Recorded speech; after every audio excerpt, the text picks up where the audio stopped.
दोस्तों, और यह सवाल वास्तविक है कि पहले फरवरी के पहले हफ्ते में अगर अंतर्राष्ट्रीय सीमा बंद कर दी गई होती, बाहर से अंतर्राष्ट्रीय उड़ानों को बंद कर दिया गया होता, तो भारत आज इस मुसीबत में नहीं होता। और लेकिन बंद क्यों नहीं किया गया? क्योंकि बाद में धीरे धीरे ऐसे निर्णय हुए, लेकिन बंद उस समय क्यों नहीं किया गया? क्योंकि हमें यह दिखाना था कि भारत कितना बड़ा गुलाम है। आपका चौकीदार अमेरिका की चौकीदारी करते हुए अमेरिका को यह बताना चाहता था कि आप हमारे लिए कितने अहम हैं और हम आपके लिए अपने देश की 1 करोड़ जनता को साष्टांग दंडवत करवाएंगे, आपका हम स्वागत करेंगे आपका। और उस स्वागत के लिए हम अपने पूरे भारतवासियों की बलि भी दे सकते हैं।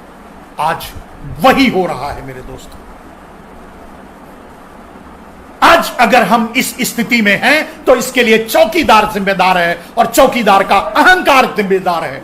और फिर आज आपका चौकीदार आपसे कहता है, महाभारत 18 दिन चला था, हम 21 दिन में कोरोना को जीत लेंगे, कोरोना हारेगा, यह सच है।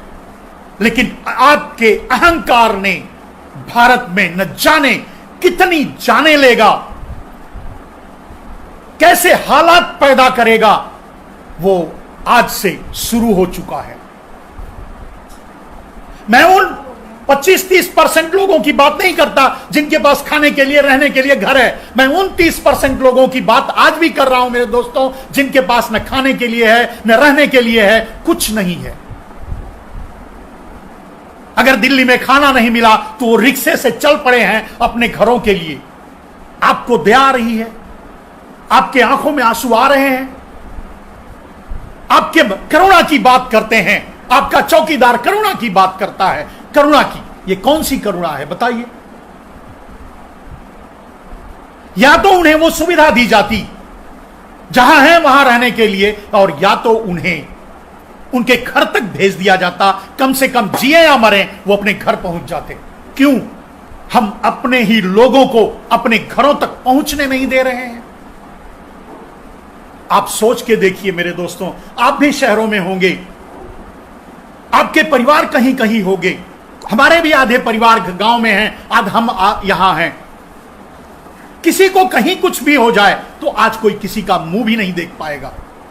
सोच के देखिए। मेरा सवाल बस इतना ही है मेरे दोस्तों, इस स्थिति से बचा जा सकता था। यह दिन नहीं आता अगर आपका चौकीदार ट्रंप का स्वागत नहीं करता। मात्र ट्रंप के स्वागत के लिए ही आपके चौकीदार ने 24 फरवरी तक अंतर्राष्ट्रीय सीमाएं खोलकर रखा था।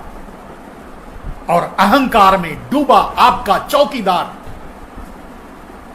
दिल्ली को नरसंहार के रूप में, दिल्ली को मरने मारने के लिए छोड़ दिया। यह वही अहंकार था जिस महाभारत की जिक्र आज आपके चौकीदार ने किया। उसी महाभारत का उदाहरण है कि एक दुर्योधन के अहंकार ने 18 दिन तक कुरुक्षेत्र में लाशों से पाट दिया गया था, लाशों से पट पड़ा था। क्या भारत ऐसे ही एक दुर्योधन के अहंकार को झेलने जा रहा है? अगर हम मूल्यों की बात, मानवीय मूल्यों की बात करते हैं तो अतिथि देवो भव की बात करते हैं, वसुधैव कुटुंबकम की बात करते हैं। हम अपने ही शरण में, अपने ही घर में, अपने ही देश में रहने वाले को अगर हम कैद करके रखते हैं, अगर हम सैनिटाइज करके रखते हैं, अगर हम डिटेंशन सेंटर में डाल देते हैं कुछ लाख लोगों को, उनकी वेदना कहां जाएगी, उनका दर्द कहां जाएगा, उनकी हाय कहां जाएगी? उस बात को अपने चौकीदार को बताइए। यह गलत है। मैं किसी को हिंदू मुसलमान नहीं मानता, मैं किसी को सिख ईसाई नहीं मानता, मैं किसी को नहीं मानता, मैं सिर्फ इंसान मानता हूं। मैं इंसान हूं,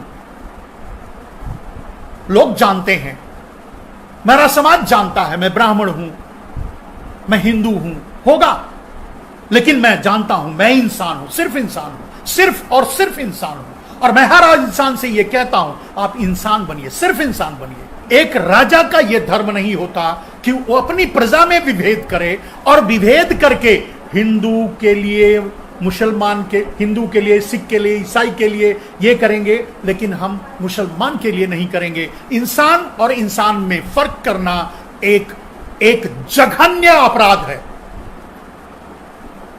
एक इंसान ये कर सकता है, आम आदमी एक हिंदू एक मुसलमान से लड़ भी सकता है, एक पड़ोसी अपने पड़ोसी से लड़ भी जाता है, लड़ता है फिर एक होता है, बहुत सी बातें आती है, लेकिन एक राजा का यह धर्म नहीं होता मेरे दोस्तों कि वो ये फर्क करे।